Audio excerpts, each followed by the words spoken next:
This is the KBLA Sports Minute with Ray Richardson. Both of LA's NBA teams lost Monday night. The Clippers' 5-game winning streak was snapped in Cleveland. The Cavs pulled away late in the fourth quarter to win by 10. Kawhi Leonard had 30 points. Game 4 of this 7-game road trip for the Clippers is Wednesday night at Washington. The Lakers gave up 135 points in Houston. They lose by 16. LeBron, AD, and D'Angelo Russell each had 23. The Lakers are back at 500. They are 9-13 since December 15th and showing very few signs of playing consistent basketball. Their longest winning streak this season is 3 games. The Lakers don't have much time to regroup. They're in Atlanta tonight. The NBA made a withdrawal in D'Angelo Russell's bank account. Russell was fined $15,000 for kicking a ball into the stands after Saturday's double overtime win at Golden State. No debates, no speculation, just the info you need. That's your KBLA Sports Minute. I'm Ray Richardson on KBLA Talk 1580. Climate is king. At KBLA Talk 1580, we believe that caring for the community means caring about the climate. You might have heard that we announced a pretty bold 12-month, $2 million campaign to do 4 things. Increase climate literacy, turn up the volume on communities of color in the climate conversation, connect everyday people with the resources they need to survive and thrive, and highlight frontline climate justice crusaders of color throughout this year. KBLA Talk 1580 will be bringing you insightful interviews on all of our shows to help raise your climate IQ. Each quarter this year, we will also be hosting free climate events in various communities throughout the city with food, fun, and forward-thinking conversations. Thanks to partners like LADWP, Metro, Caltrans, the Sierra Club, the California Community Foundation, the California Endowment, AQMD, MWD, and more. You'll also be hearing more about a couple of national town halls broadcasting live from Los Angeles, to which you will be invited. And we'll be rolling out a robust social media campaign on all our platforms, as well as an outdoor media campaign, all designed to educate, enlighten, and empower you in our fight for climate justice. We want cleaner air. Caring about the community means caring about the climate.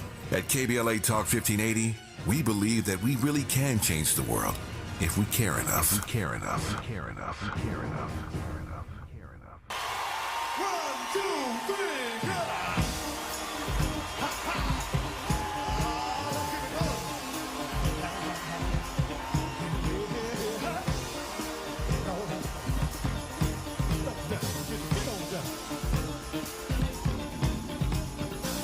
I'm gonna try to keep it coming. Things ain't always smooth, but I'll be alright as long as I can find the groove. Yes, I will. Somehow I know that I can make it. You seem to like my style. Don't you worry, I'm gonna be around a while. Yes, I will.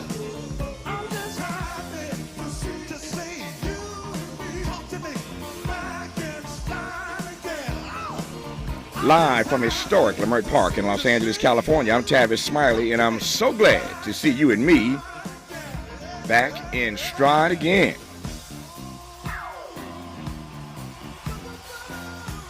Before we get started with today's show, let me invite you to follow me on Facebook and Instagram at The Real Tavis Smiley and get updates on X, that's formerly Twitter, at Tavis Smiley. By the way, should you miss any part of today's program or want to catch up on previous shows, you can always visit thetavissmileyshow.com. That's thetavissmileyshow.com, or wherever you get your podcast, and listen to the podcast version of this live program at your leisure. Another great show on tap for you today. In our second hour, we'll talk politics with pollster and political consultant Joshua Das.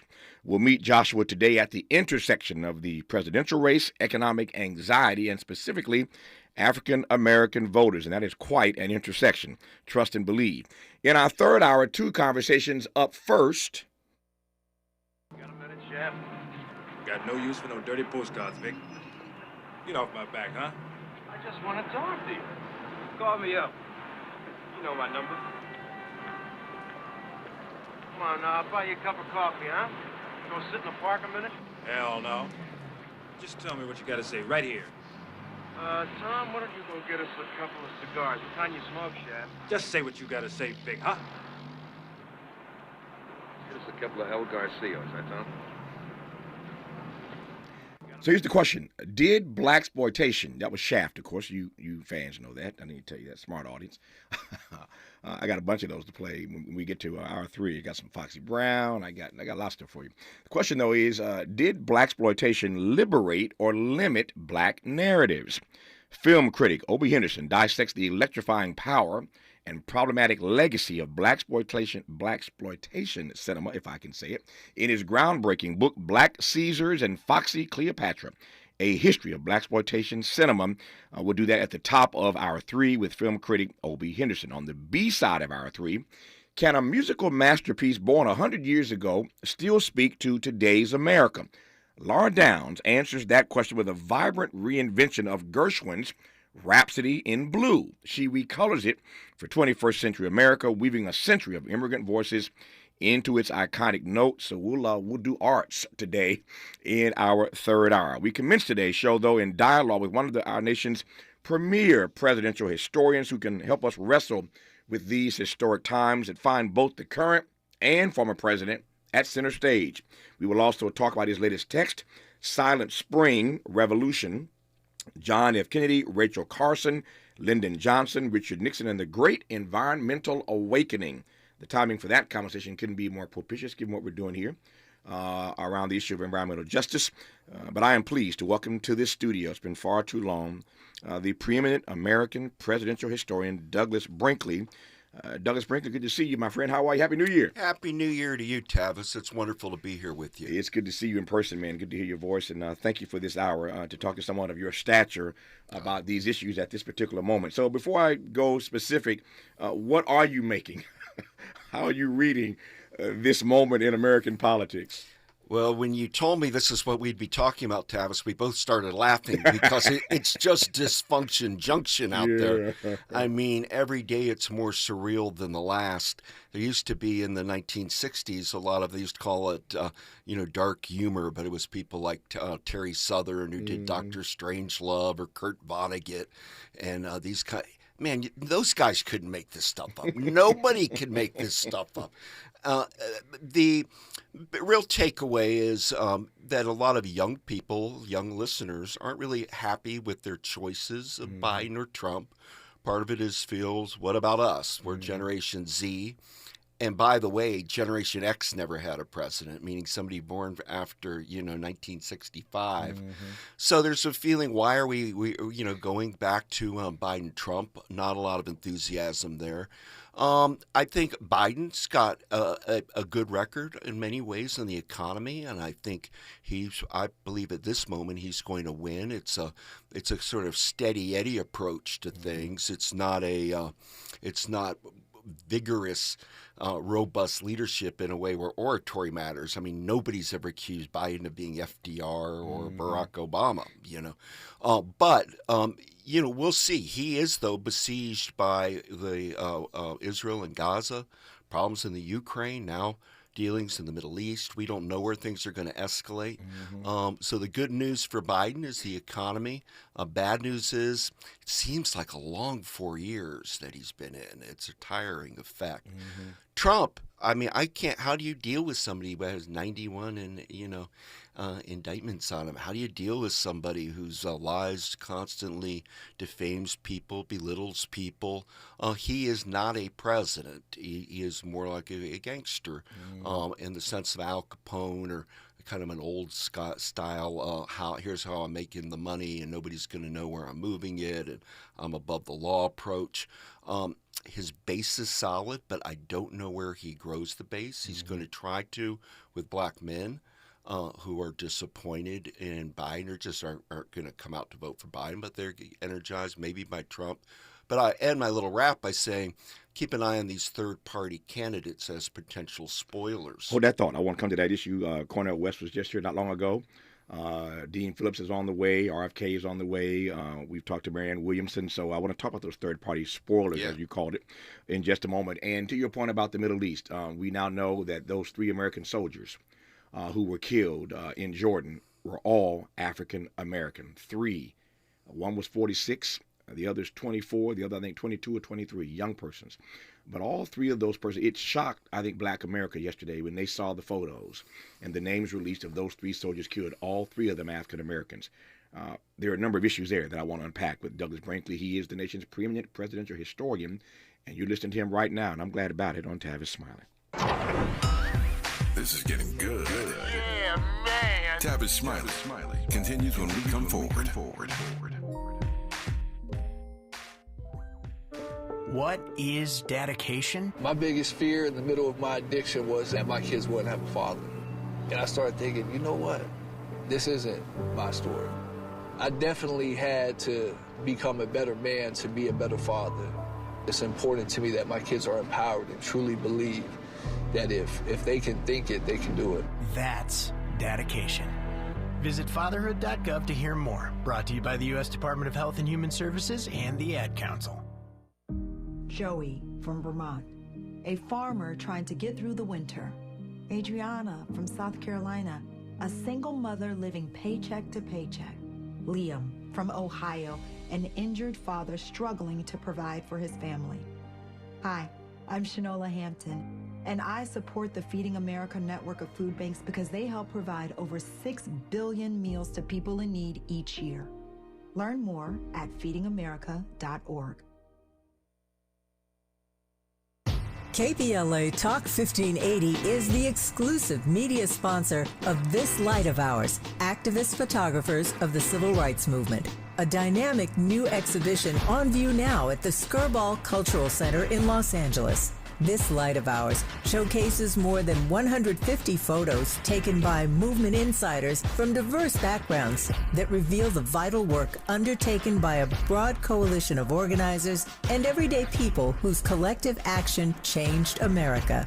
This light of ours is one of 3 temporary exhibitions currently on view at the Skirball, which together explore issues related to civil rights, immigration, and pluralism. Tickets and more information for all 3 exhibitions are available at skirball.org. That's skirball.org. SKIRBALL.org.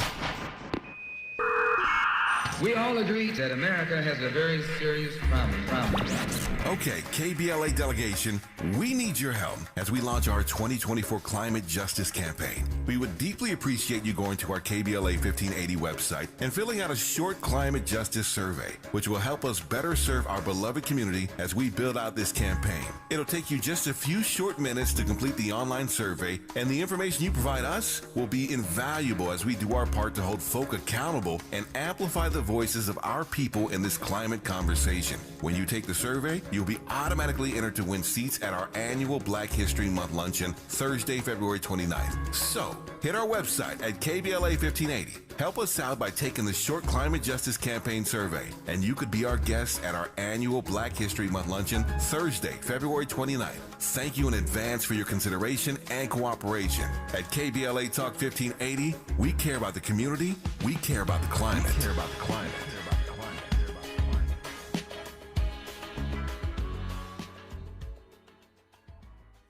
More honesty than you can handle. More empowerment than you can imagine. You're tuned in to Tavis Smiley. You're tuned in to Tavis Smiley and Douglas Brinkley, the preeminent presidential historian, who I'm honored to have in this studio. We were just talking before that break, Douglas Brinkley, about well, you were talking about Trump. Let me finish. Let me allow you to finish your Trump point. I want to get to this wider war that we're getting pulled into, I think. But finish your point about Trump. Well, Trump's still dominating the news cycle. I mean, and it's a question of whether he survives this or not. But it's clear to me he's going to be the Republican nominee. Although Nikki Haley is scoring some points on him, she's become an irritant. We'll know for sure after the South Carolina primary. That's Nikki Haley's home state. So if Trump beats her there, it seems to me that it's a foregone conclusion that Trump will be the Republican nominee, and then there'll be some talk of who's his running mate, and they're floating about 7 different women. Yeah, from what I've seen, the data suggests that she doesn't have a chance. She ain't doing so well in South Carolina. I've not seen one article that says she has a real shot even in her home state. And, of course, we all know that the senator from that state, Tim Scott, endorsed Donald Trump. So it would be, I think, a pretty debilitating embarrassment if she gets spanked by Trump in her home state, which appears to be what's about to happen. I think that probably will happen. The question is how hard the spanking is in the sense that what does she do, Nikki Haley, after that? Is she so angry if they go after her husband or children? Will she try to pivot to this no labels party they're floating with? Would she take that? Would she just say, look, it's not my cycle, I'm a good Republican? I don't see how she backs Trump after all of this.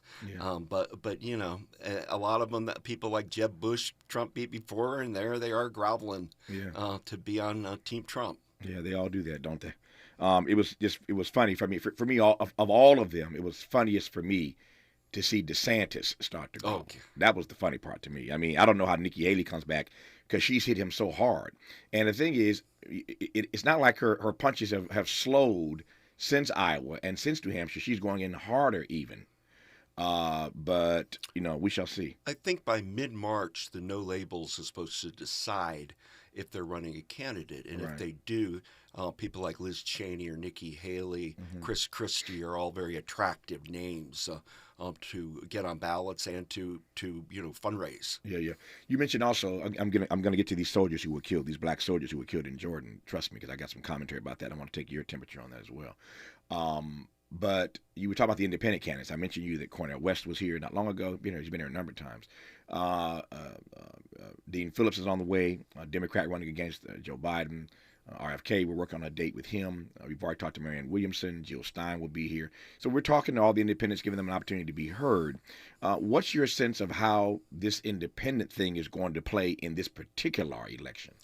Occasionally in American history, these third-party movements matter. The most famous was 1912 when ex-President Theodore Roosevelt created a bull moose party, just cut the Republican Party in two. He came in second. He didn't win, but he defeated the sitting president, William Howard Taft. In 1948, people thought Harry Truman wouldn't be able to win, not because Dewey was so strong, but because Strom Thurmond Truman integrated the armed forces, the Army. The Southern whites were so angry that Dixiecrat Strom Thurmond created a third party. And then the progressive Henry Wallace, former vice president for FDR, with Eleanor Roosevelt at his side, created a third party. So the Democratic Party seemed to have chunks of it disappearing, but Truman won in 48. But then we have to remember 69, George Wallace played a big role. I mean, in the 68 election with Nixon getting sworn in 69. And most famously, closer to our lifetime, Tavis, Ross Perot getting 19% of the vote in 1992. I'm not clear whether Clinton would have won if Perot wasn't in the mix. He may have. We never know. That becomes what-if stuff. But they matter. And in this time, when there's really a lot of buyer's remorse out there, or disenchantment with both Biden and Trump, this pool of third-party people are going to put some points on the board. I had somebody in my lobby earlier, and they saw, I'm not even sure Douglas saw because he came in a different door today. But if you'd come through the front door and not the back door like black folk used to have to do, you're a white guy. You should always come through the front door, Douglas. You always should come through the front door. But Douglas came through the back door today into our building and into our studio. So he didn't come to the front door. He did not see his name on our welcome board. So when you leave, you got to see your name on the welcome board. I will. So I'm only raising that because somebody was in our lobby today and they saw your name on the welcome board, and I happened to be walking through, and they said, "Mr. Smiley." I said, "Yes." They said, "Is this the Douglas Brinkley coming into your studio?" I said, "I only know one." And so he is the Douglas Brinkley, the preeminent presidential historian of our times, and I'm honored to have him live in studio with us. And as much as I love him, and I always agree with him because he knows his stuff so well, I want to push back on one thing you've said. I wrote an op-ed about this. I haven't sent it out yet for publication, but it's in my computer. I'm doing some tweaks on it. But I'm getting troubled by, I saw a big piece a few weeks ago that you saw in the New York Times about the way that the Biden team is trying to crush these third-party candidates. Cornel West, I mentioned, was here not long ago, and people have asked me, and I asked him, of course, why did you not run inside the Democratic Party? Even his friends at the Progressive Nation magazine, Katrina vanden Heuvel and others, Bhaskar Sankara, a lot of other people have asked me and said to me on this program, we wish that Cornel, Dr. West, had run inside the party. We don't like the fact he's running outside because he could have challenged Biden, we think, more from the inside. Well, if Doc were here, and he's been here, he would say to you, he would say to you, he knew, given what they did to Bernie, they would crush him. the Democratic Party apparatus would have crushed him trying to run on the inside. So there's a reason that RFK is running outside. Cornel West is running outside. Others are running, Marianne Williamson, others are running outside because they know the party apparatus would crush them trying to go up against the sitting president. Look at Dean Phillips. He's barely getting any traction because you're running against the sitting president. Last time that happened, as you know, was Ted Kennedy, Jimmy Carter. That was a bloodbath. So people understand that. What am I getting at? What I'm getting at is that people continue to see these independent candidates as spoilers. And you use that word, spoiler. And I know what we mean when we say that. But I wonder whether or not calling them spoilers is giving short thrift to their not just right to run, but the fact that people, to your earlier point about young folk, are disappointed in these two choices. And I wonder whether or not we really can call them spoilers, or are we at a moment in American history where people want other choices? That doesn't make you a spoiler, does it? Yeah, that's a good point. I'll take back using the word No, spoiler. I'm just asking. But you're making a good point. I just think we use the word spoiler because it is just, Lincoln ostensibly won in 1860 as a Republican, which was an upstart party. But it's hard in America if you're not one of the two major party candidates. No question. For the reasons you outlined just in the Democratic Party. It's brutal. It's like a power block, and they decided they didn't want anybody running against Biden. Period. Exactly. And they will cut you off, They make will crush your you. life miserable. That's right. In ways that nobody even imagines. Exactly. So what's the dangers here? I think the word spoiler gets used because, can Bobby Kennedy win, or can he get 15%? And if he gets 15%, that amount, even 15% of the vote, that'll be coming out of Biden, some of that. And suddenly Trump wins, and people will say, my God, if Kennedy didn't run, he gave it to the other guy. And that's the danger you play. I think it's the Ralph Nader problem in Florida, dangling. If he didn't run there. I've never held that against Ralph Nader. Nader's a hero of mine. I love Ralph. I'm cool with it. See, my thing is these candidates obviously don't own these voters. People have a right to self-determination. And if they're disappointed in their choices and they want another choice and they choose somebody else, they ought not be called spoilers because they received millions of votes. And the persons who voted for them ought not be diminished in any way or derided or disenfranchised or dogged out because they didn't like their choices and they went another way. I just think the frame that the mainstream media puts us in, particularly in a moment, here's my point. You can't have it both ways. You can't tell me, as everybody's telling me, that nobody likes these two choices and then demonize anybody else for running. Does that make sense? Oh, of course. I wouldn't demonize them. I'm not saying you doing that. No, I'm just saying the mainstream media. It might be another word. I mean, maybe I think the word might be they're challengers of the system is the phrase. These are people that are willing to step up bravely in the tradition of our country and challenge That's the American way. Yeah, they seem as corrupt. And I do think, now Bobby Kennedy Jr., I hope he's on your show. I've known him forever. And he is one smart, tough guy. And he hasn't made the inroads into Black America yet. But wait till he starts really going into cities, into Black community in a very real way. His numbers could very easily grow in that realm. And Cornel West is one of the great intellectuals of our time. Look, there are a lot of, I just read a book about Dick Gregory, who ran for president back in the 60s. Cornell's a historic figure. We're going to be talking about him 100 years from now, whether he gets 4% or 3%. But Cornel West has become a lightning rod more and more in the state of Michigan because with the war, Israel and Gaza, and the fact that Dearborn and other areas, but particularly Dearborn's 85% Arab American, and there's a lot of unhappiness in the state of Michigan with what's going on in the war. And Cornell's talking a truth that he sees and is attracting voters. Yeah, you got folk like David Axelrod saying publicly that President Biden needs to step aside and let somebody else run. I mean, this is Axelrod, who ran Obama's campaign. Axelrod was involved in getting Biden on the ticket with Obama. And this guy is saying publicly that he thinks Biden ought to step aside. Again, my point, and I'll move off of this, my point is that you can't have people of the stature of Axelrod saying that Biden essentially is the wrong choice at this time and then get mad at voters for choosing somebody other than Biden. And then if Biden is, sadly, regrettably, to lose to a guy named Donald Trump, then you blame the other guys who got votes. Well, no, hold up. You're the one who said that Biden was the wrong guy. So there are people who bought that message, David Axelrod. They voted for somebody else. Don't crush Cornel West. And I've seen Axelrod talk out of both sides of his mouth. He wants Biden to step aside, but he doesn't want Cornel West running. See, I don't understand that logic, but I digress on that point. I want to pivot back to what you raised earlier in terms of this laundry list of things that are going to impact whatever does in fact happen in November. One of the things, Douglas, on your list was this war in the Middle East. There's a potential now that this thing widens because 3 American soldiers were killed over the weekend in Jordan. We are told that they were killed by an Iran-backed militia. President Biden, as you expect, has said very forcefully, you're the presidential historian. They always do this. We will respond in a manner of our own choosing at our own time, but trust and believe we will respond, and it will be swift, certain, and severe. They say the same thing, as they should, every time American personnel are killed. But here's the rub on this one. The 3 soldiers killed in this drone attack, and there was a mistake made by our own military that allowed these persons to get killed. Here's as I understand it, and as best I can explain it. As somebody once said to me, I can explain it to you, but I can't understand it for you. So there were 2 drones. There was one drone coming into this encampment, this U.S. military encampment, and another drone that they had sent out. And somehow there was a mix-up in these drones, what was coming, what was going, and they didn't put up the defense shield fast enough to stop the drone that was incoming that they were confused about from actually landing.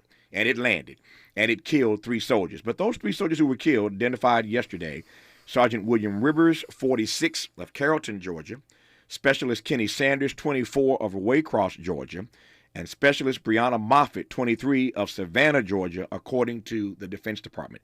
3 soldiers killed, 46, 24, 23, all black, 1 black male and 2 black females. Now, here's the irony for me, Douglas Brinkley. Most of our listeners, certainly, not all, but many of them are disturbed by the way the Biden administration is handling this. You've seen it. There's a big story in the New York Times on Sunday you saw about these hundreds of black churches who are pressing Biden for a ceasefire. So black people are Christians on the one hand. On the other hand, we understand and empathize with the Palestinian people because we understand suffering and disenfranchisement more than anybody, as well as anybody.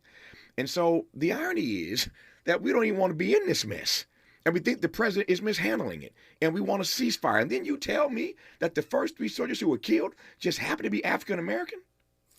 Well, and my goodness. And, your heart just goes out to the families of the 3, and you get to watch them on TV, read the stories, young people, all pure future ahead of them, all gone. But the fact that they are out of Black America, and what does that mean in particularly Black America right now? Because as you're pointing out, it is not a particularly popular war with the Black community, because they feel that a sympathy of sorts for people that they feel are disenfranchised, period.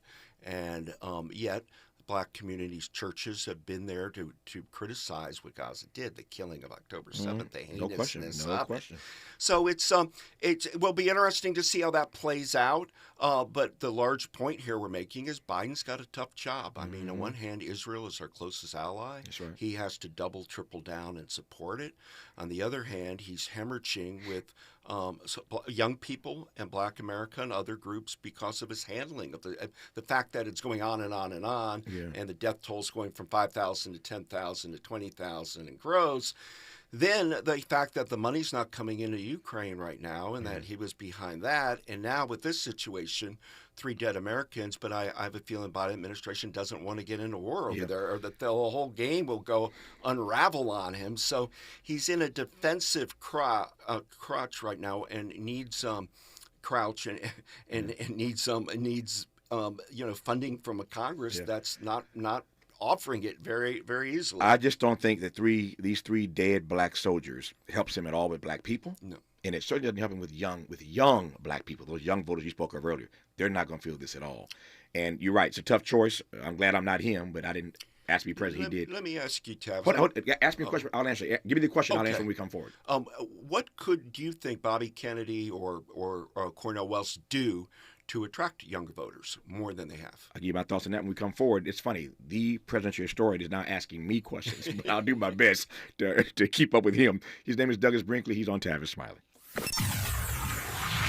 More of Tavis Smiley when we come forward. If you're like me, 60 and retired, making ends meet, especially here at the supermarket and drugstore, is tough. I'm so blessed to have found benefitscheckup.org. It's a free and confidential website from the National Council on Aging that connected me to $1,200 a year in programs that help pay for food, medicine, utilities, and more. Maybe it can help you. benefitscheckup.org. My daughter was diagnosed with a rare malignant rhabdoid tumor on the spine. They sent her straight to St. Jude. My hope was gone. But when you get there, everyone's like, hey, we're not going to give up. And when you see other people not giving up on your child, that makes all the difference in the world. When I found out I didn't have to pay, I was just grateful. They saved my baby's life. Finding cures, saving children. Learn more at stjude.org.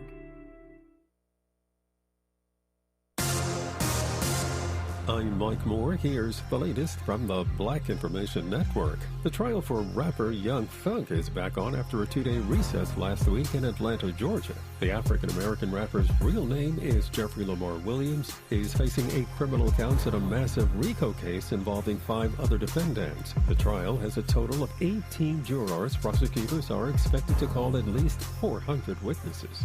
Toyota is asking the owners of 50,000 older model vehicles to get immediate recall repairs for potentially fatal faulty airbags. The recall affects some 2003 to 2004 Corollas and 2004 through 2005 RAV4s with Takata airbag inflators.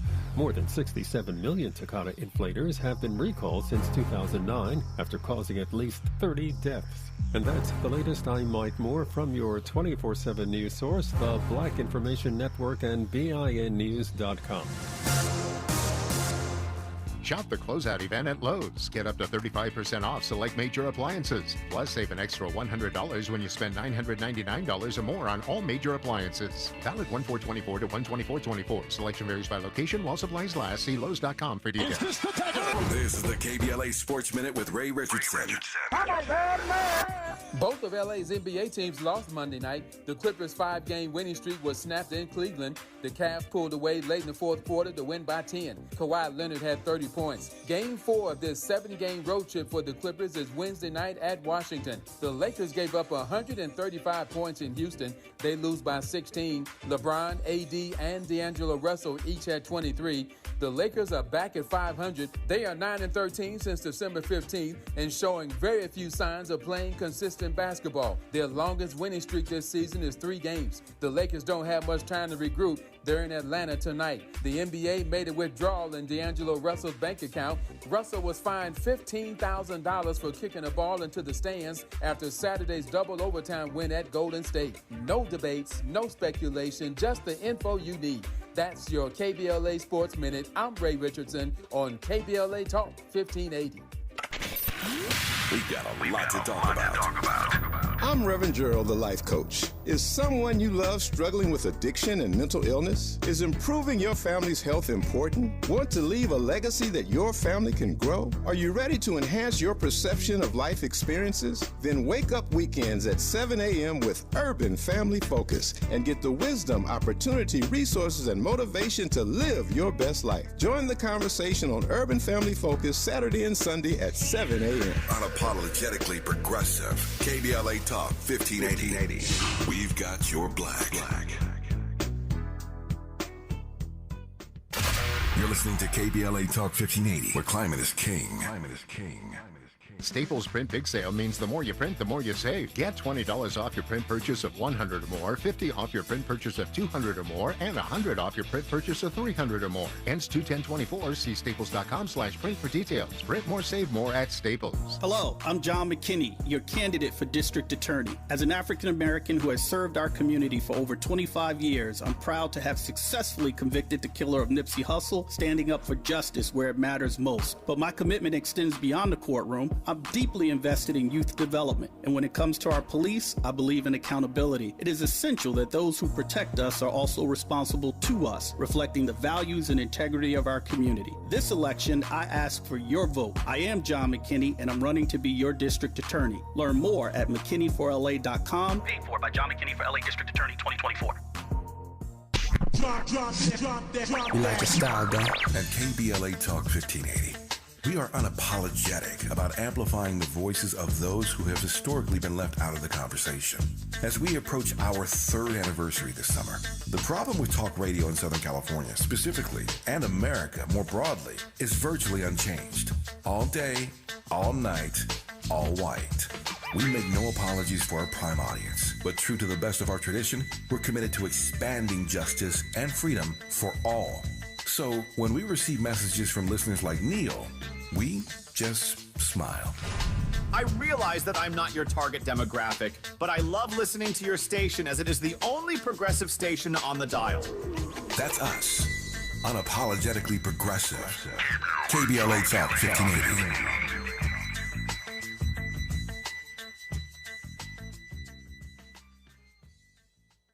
Helping to make you the most knowledgeable person in your circle of friends. This is Tavis Smiley.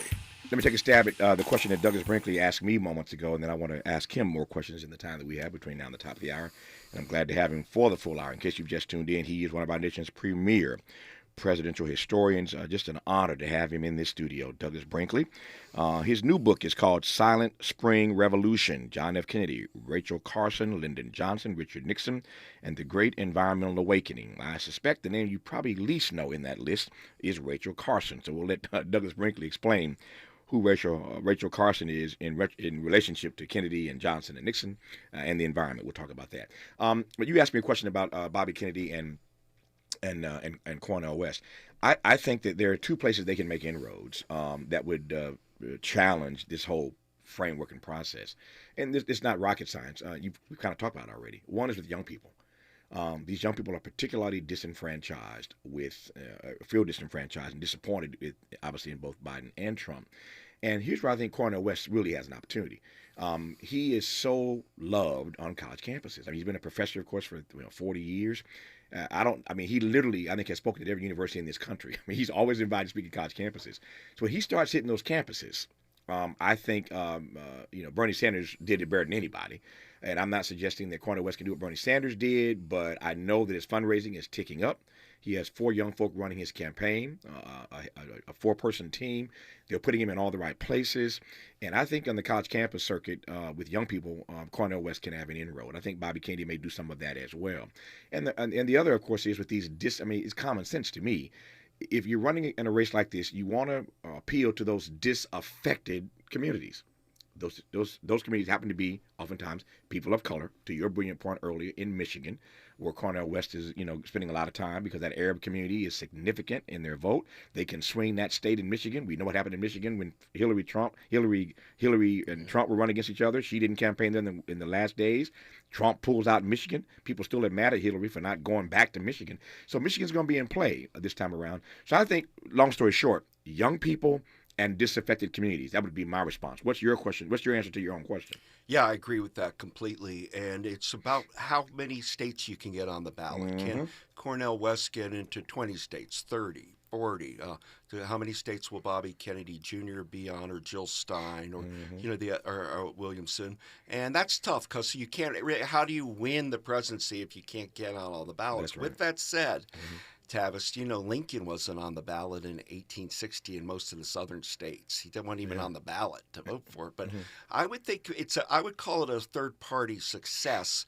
Let's just say if Cornel West can get himself on 30 states, that would be a success. Yeah. How would you? This is an impossible question to ask in real time, but as we all know, it's the history that you historians write that they'll be reading years from now. How do you think history is going to regard, and I put that in air quotes, how is it going to regard Donald Trump? How is history going to wrap its brain around who this guy was, how he showed up, how he did what he did? I mean, how is history going to, how are you historians going to write about Donald Trump? Well, first off, you make the poll. You know, we rank presidents, and he was at the very bottom, right? You know, either the bottom or, you know, next to James Buchanan, the president before the Civil War. But everybody thought January 6th that's the end of it. This guy's going down as just a conspiratorial, you know, bomb thrower who somehow slipped into the presidency. One part Huey Long, one part, you know, George Wallace, a little Ross Perot sprinkled in, whatever. But the fact that he's been able to, looks like, procure the Republican nomination a second time is a little shocking to me. The question is, to simplify it, are we living in the age of Trump? Will history go back and say this is when Trump dominated? Or is Biden suddenly the age of Biden? Like Biden, quiet Biden, unexpected Biden beats Trump 2 times, stops that movement in its place, and, you know, you move on to another day. I always avoid saying stakes are high in any presidential election, but man, 2024, because Trump is and Trumpism is about destroying the system, meaning it's going after to attack the Justice Department, CIA, State Department, on and on and on. I mean, in its full-bore war. How will you historians write about what his presence, his advent did to the presidency? What damage did he do to the presidency, and how will you write about his impact on the democracy? You know, as of now, he's done great damage to the institution of the presidency. There's the President's Club. Put them all in it. Even Nixon, Reagan, everybody's in the President's Club. And then there's, on an island to himself, Donald Trump. I see Trump as playing on we talk about presidents, but we create outlaw figures in American life. I mean, and he, you know, whether it's Jesse James or Billy the Kid or, you know, Al Capone, or, you know, you go to places in white America, like where you find vendors in Gatlinburg, Tennessee, or Tombstone, Arizona, selling T-shirts on all these, you know, even Robert E. Lee and Jefferson Davis stuff. And Trump that's his following. He's in a camp of people that are resentful that the South lost the Civil War. Trump represents the disenfranchisement of jobs being outsourced. But what's troubling to me is the core message of him is of his authoritarianism is he's anti people of color in my view. It's not dog whistles, all this. It's just overt commentary, and recently doing blood of people, you know, lines that you don't even want to say that Hitler had used, but then say it's not really Hitler, but then his ex-wife said he had read Hitler's speeches at his bedside. Who needs to be put through all this stuff? And he's somebody who, unlike Cornel West, who's the doctor, the professor, who's read and written everything. Donald Trump's not a reader or a deep thinker like that, so he's a gut player. But it tells us we've allowed our entertainment values of reality TV become main game theater in this country. I was showing Douglas Brinkley a moment ago Cornel West's new his new merch. He's got merch out now. He's got swag, and the one that I love the most is a really cool photo of him, and the poster says, "America needs a doctor." It's pretty cool, and I was just sharing it. I immediately saw it as the nerd kid growing up collecting presidential buttons and memorabilia. I immediately thought, wow, that's a classic look. Let me ask one quick question. I got about 2 minutes left here, and then we'll continue in the rest of our conversation talking about your book. You mentioned Lincoln a couple times here. Lincoln, of course, is doing his role, playing his part to save the Union. Biden is arguing now essentially that he's running to save the democracy. Is that the right slogan? I mean, is that the right frame? Is that the right?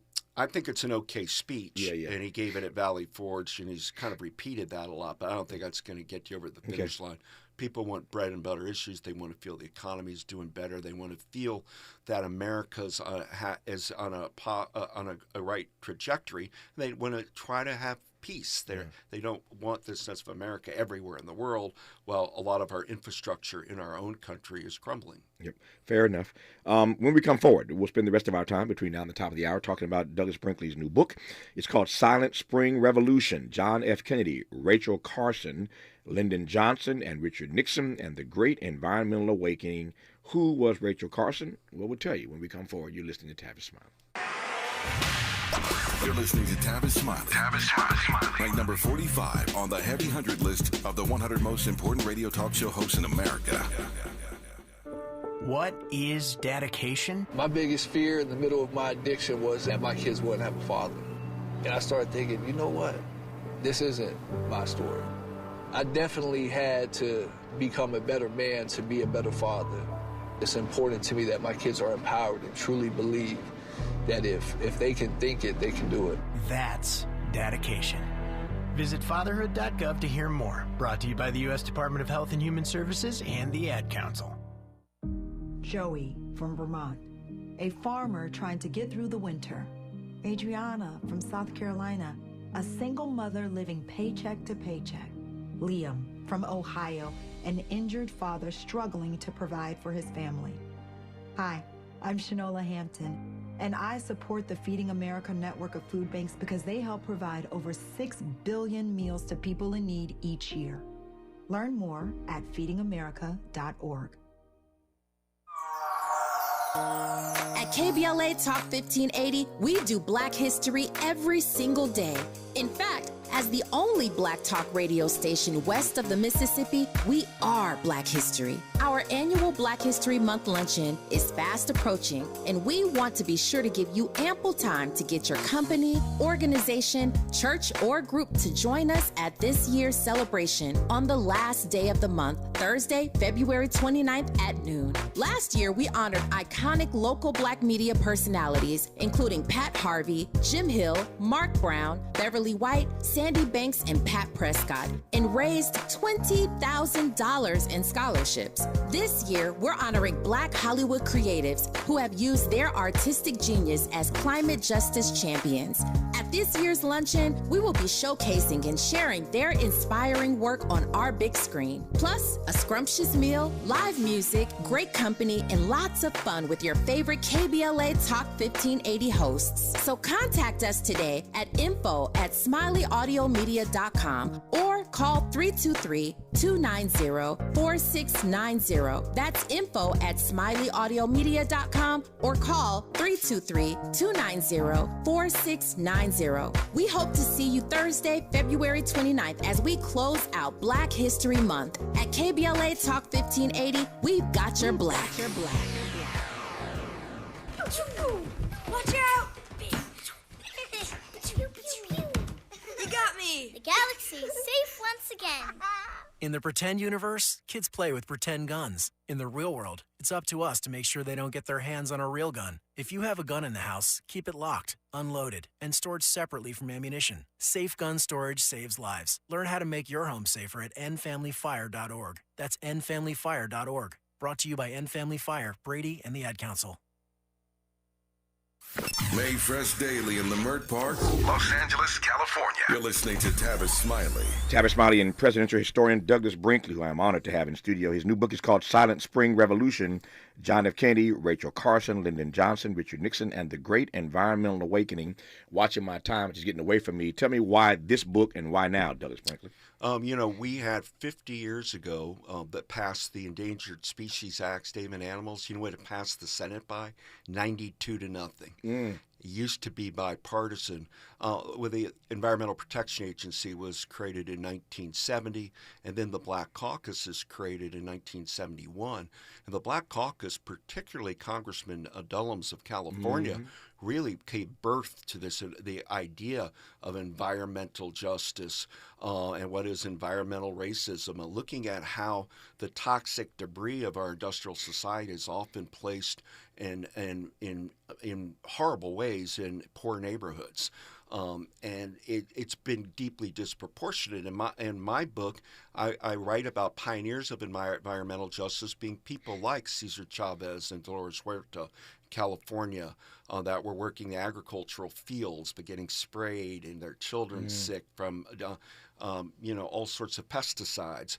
Andy Young and John Lewis both told me in interviews to always look at the Montgomery bus boycott of December 1st, 1955, that the reason people didn't want to sit in the back of the bus, it was 95 degrees in, and the diesel fumes of that era's buses of the 50s would make you sick in the back. So this book really is looking at the history of how do you take old style saving of Theodore Roosevelt National Parks, monuments, state parks, recreation, clean beaches, and how it gets married to public health. And Rachel Carson's book in 1962 was a catalyst because she told everybody, your kid could be getting sick playing in the backyard. They are dumping all sorts of toxins into the environment, in the air, water, land, that you can get sick swimming, that if you eat a fish, it has mercury in it.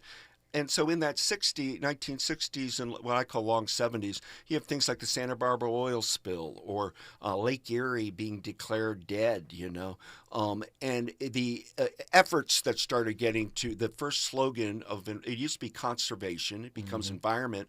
1967, Environmental Defense Fund, sue the bastards. Take environmental lawsuits against polluters and go after them.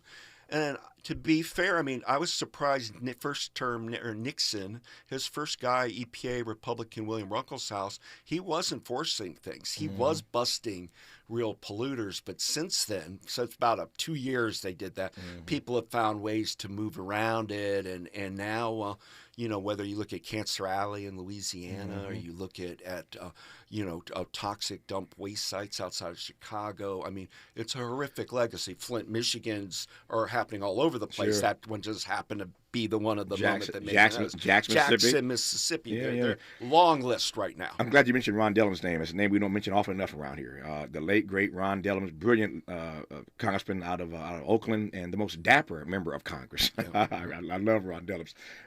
When we come forward, though, I was just reading a piece yesterday. I'm going to get your take on, we bring this back full circle to Joe Biden.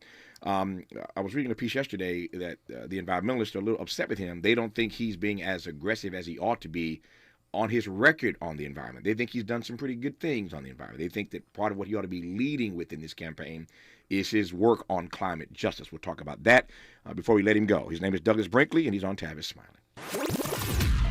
Seeking the truth, speaking the truth. This is the Tavis Smiley Show.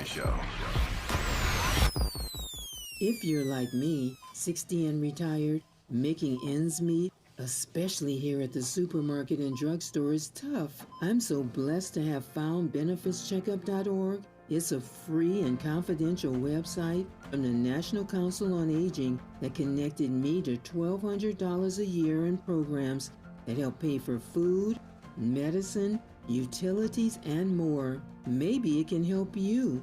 benefitscheckup.org. My daughter was diagnosed with a rare malignant rhabdoid tumor on the spine. They sent her straight to St. Jude. My hope was gone. But when you get there, everyone's like, hey, we're not going to give up. And when you see other people not giving up on your child, that makes all the difference in the world. When I found out I didn't have to pay, I was just grateful. They saved my baby's life. Finding cures, saving children. Learn more at stjude.org. KBLA Talk 1580. We've got a lot to talk about.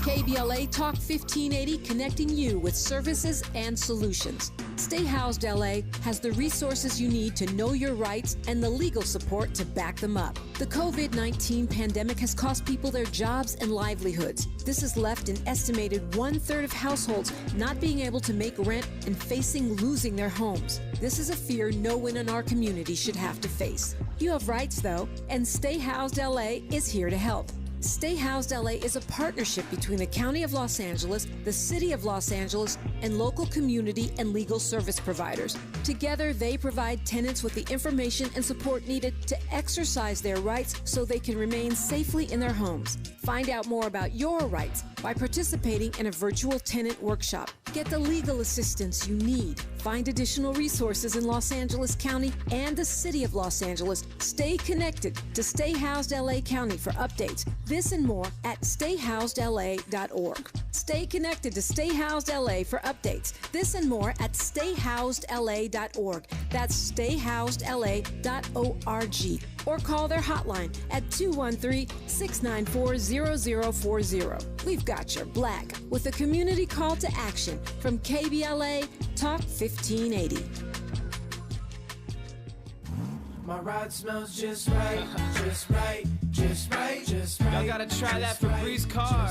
Just right, just right, just right. Yeah. La la la la la.